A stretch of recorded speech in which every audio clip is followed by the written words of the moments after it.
السلام علیکم، ویڈیو کو لائک کریں، راہی نجات پلس چینل کو سبسکرائب کریں، ساتھ میں بیل آئیکن ضرور دبا دیں تاکہ آنے والی ویڈیو کی نوٹیفیکیشن آپ کو ملتی رہے۔ کی سنہری جالیوں سے بچتا اور سجدوں کے بغیر حسن کسی کو نصیب نہیں ہو سکتا، تو آقا فرماتے بے نمازیوں کے چہرے سے نور چھین لیا جاتا ہے۔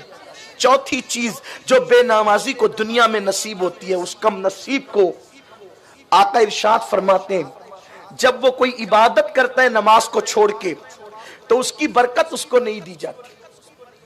یہاں پر اپنے علماء کی موجودگی میں، مشائخ کی موجودگی میں ایک جرات کر رہا ہوں، غلطی کروں گا تو میری اصلاح کریں۔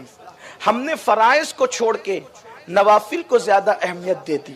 مثال کے طور پہ نماز نہیں پڑھیں گے، نیاز کثرت سے کریں گے، نماز نہیں پڑھیں گے، مسجد میں نہیں جائیں گے، ولی کی مزار پہ بالکل پابندی سے جائیں گے۔ کچھ لوگ ایسے ہیں، اللہ کے رسول علیہ السلام فرما رہے ہیں، اور اس کو لکھا غوث پاک نے، اس حدیث کو غوث پاک نے بھی لکھا ہے اپنی کتاب میں، کہ وہ نماز کو چھوڑ کر جو بھی نیکی کرے گا اس کی برکت سے محروم رہے گا۔ اب آپ نیاز کر رہے ہیں، نماز نہیں پڑھتے، میں نہیں کہتا کہ معاذ اللہ بند کر دو، جو نیاز کو بند کرنے کا مشورہ دے اس کا دل سیاہ ہو چکا ہے، کیونکہ ہمارے نبی کا فرمان ہے جو کسی انسان کو ایک لقمہ کھلاتا ہے، صرف ایک لقمہ نوالا ایک، آقا فرماتے اس کے اور جہنم کے درمیان 7 پردے اللہ گرا دیتا ہے، اور ایک سے دوسرے پردے کے درمیان کا فاصلہ 1000 سال کا فاصلہ ہوتا ہے۔ یعنی اللہ اکبر، اگر کوئی بندہ کسی کو ایک لقمہ کھلا دے تو اس کے اور جہنم کے درمیان 7000 سال کا فاصلہ پیدا کر دیا جاتا ہے۔ جب ایک لقمہ کھلانے کی برکت یہ ہے تو پیٹ بھر کھلانے کی برکت کیا ہوگی، اور ایک کو کھلانے کی برکت یہ ہے تو ہزاروں کو کھلانے کی برکت کیا ہوگی۔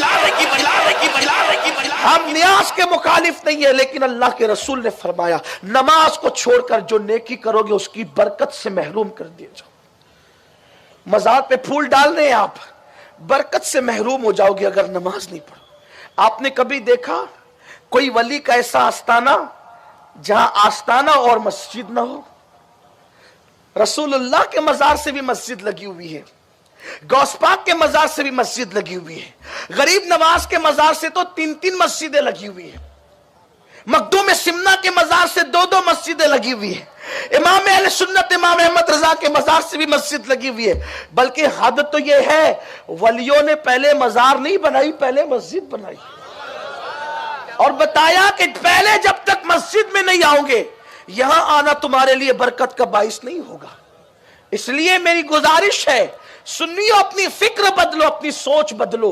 اگر ہر نفل کام مستحبات کی برکتیں حاصل کرنا چاہتے ہو تو مسجدوں سے اپنے رشتے کو مضبوط کرو، اللہ کی چوکٹ سے اپنے رشتے کو مضبوط کرو۔ چوتھی چیز، وہ نماز کو چھوڑ کر جو بھی نیکی کرتا ہے اس کی برکت سے محروم کر دیا جاتا ہے۔ 5ویں چیز، بس میں سمیٹتا ہوں، بات مکمل کر لوں۔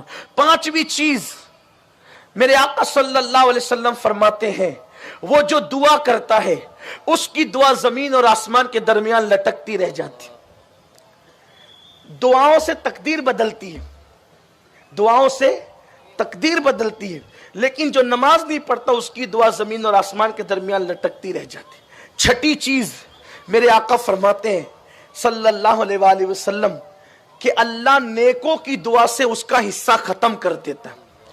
بس آخری بات کہہ رہا ہوں، باقی چونکہ 15 چیزیں ہیں اس کے لیے ٹائم چاہیے، لیکن عشاء کا وقت ہو گیا، اسی آپ کو یہ بات کہتا ہوں، اگر میں گفتگو آگے بڑھاؤں گا تو جو اصل تقریر آپ ہم سننے کے لیے آئے ہیں اس کے لیے ٹائم شارٹ ہو جائے گا، اور ہمیں اپنے امیر کو، اپنے قائد کو سننا ہے۔